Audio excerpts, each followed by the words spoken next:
acaba de llegar el paquete enviado por el amigo de Divagando en el Tiempo. Aquí está su guía.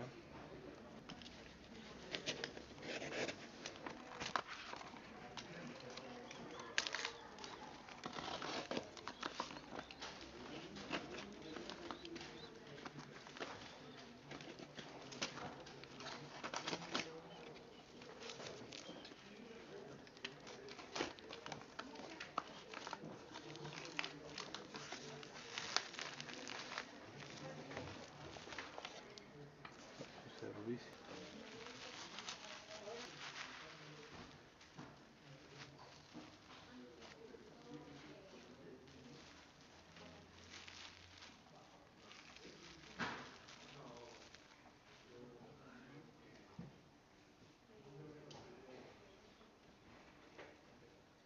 Y ahí está